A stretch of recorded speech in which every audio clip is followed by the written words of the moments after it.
What's up, guys? Welcome back to round number 6 of the ARL MXBGP Championship in MX Bikes. Today, we are going to be at a place that is near and dear to my heart, as is half of the people competing in the EU series, to be completely honest. We are at Matterley Basin, based in the UK or Great Britain, or wherever you want to call it, even in England, if you want to call it that as well. Many places for those of you that are outside of Europe and unfamiliar with how England and the UK and Great Britain works, all in all. So, let's have a little bit of a discussion here today, because Bradley has sent this track to me, and he claims that it is as easy as round 1, which took us to Saint-Jean-d'Angely in France, and I have now played this track. Bearing in mind, the preview video that you're seeing right now, I started recording after a total of 4 laps on the track, so this is basically lap 5 through to about lap 9 or 10, I can't remember how many I do, so there might be a little bit of newbie bias here, but in my opinion, the way that the bumps and the ruts are on this track, and due to the very fast-paced nature of the Matterley Basin layout, I think this might be the hardest one of the year. And each round, Bradley keeps saying, okay, I'll make the next one easier, I'll make the next one easier, because the tracks have been pretty damn brutal so far this year, especially when you go and chuck some erode into the mix.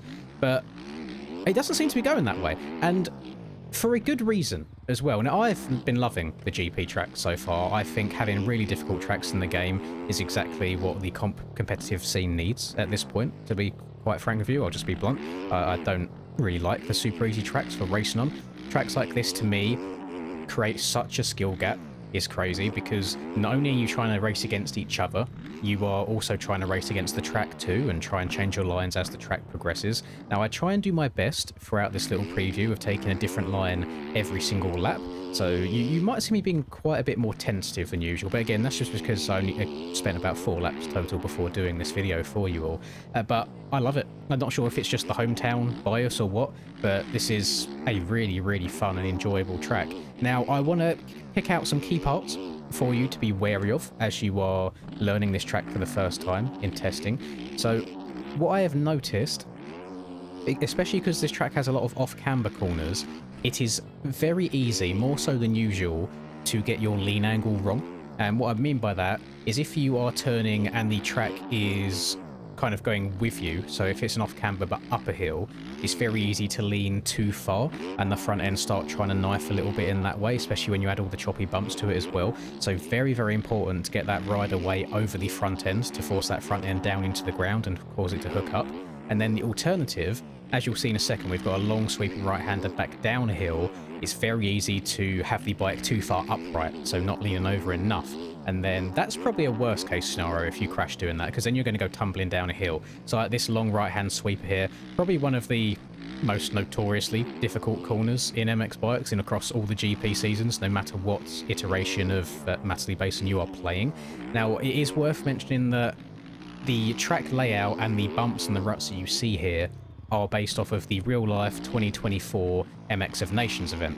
Now, if you were lucky enough to go to that Nations event and see the track firsthand, that get to walk it when all is said and done at the end of the day, you will know just how disgustingly deep the ruts were and how brutal the bumps were, and kind of how easy the pros make the tracks look, because it's actually unreal.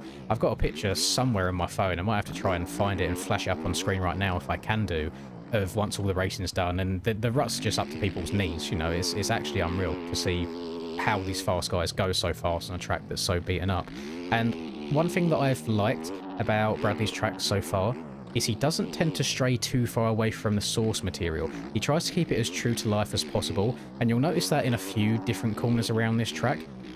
The first one that I really notice it on is the little left-hander after the roller section, because it's a split lane now in real life, and it's got an inside or an outside, but what the pros were doing is taking the inside, and then only the top boys, to be fair, were doing this. It looked very techy, and then jumping up and over that, over to the right.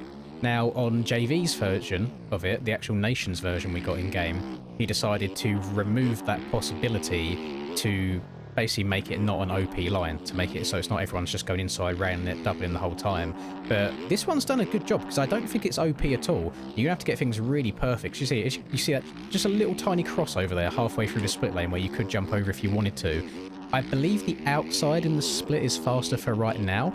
We'll see how that changes as the erode goes on. And then in this long hand right sweeper, pretty sure all the lines are very samey, to be honest. But I imagine, and I do feel sorry for Bradley when this is going to happen, I imagine we're going to get a handful of people in the Discord chats, either before or after the race, saying the track is cheap.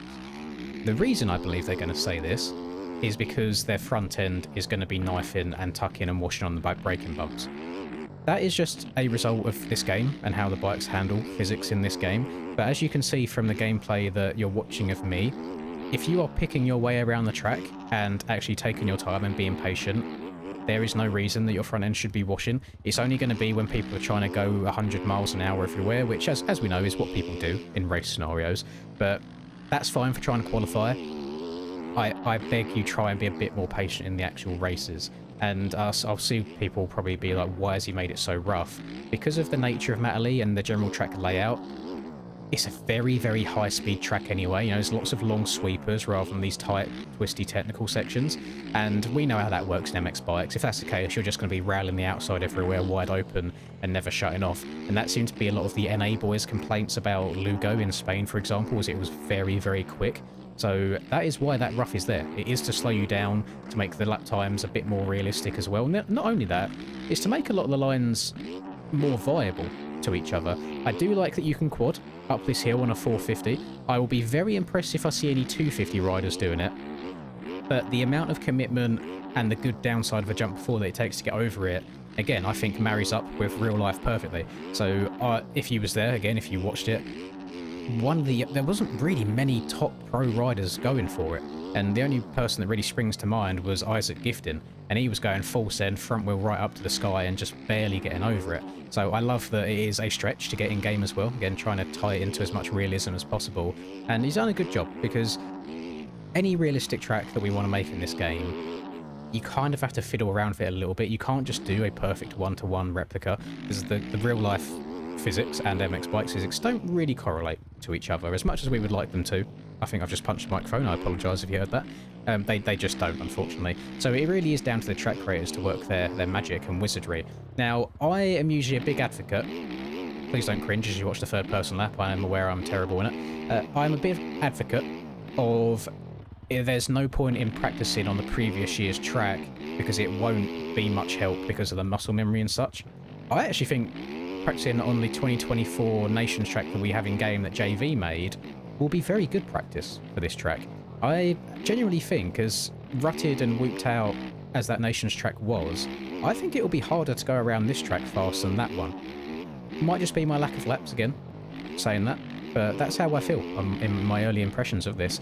Of course, all of the top boys always blow me away with what lap times they can achieve in a short amount of time anyway, so that might completely be false, but yeah, this is a hard track, at least to me. I don't know if it's just because, you know, I'm a bit washed at the moment. I haven't played the game for the last 2 days or so, maybe 3 days, and these were my first real laps on the game after running a couple, but I enjoy it. I think the racing is going to be very, very good again.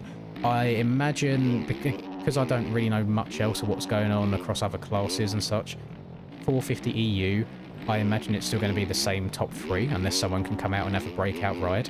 One thing that I noticed the other day was, it was on the Supercross side of things, if I didn't choke P5, I ended up P6 by the way, and Patron, who's usually an NA guy, was doing EU.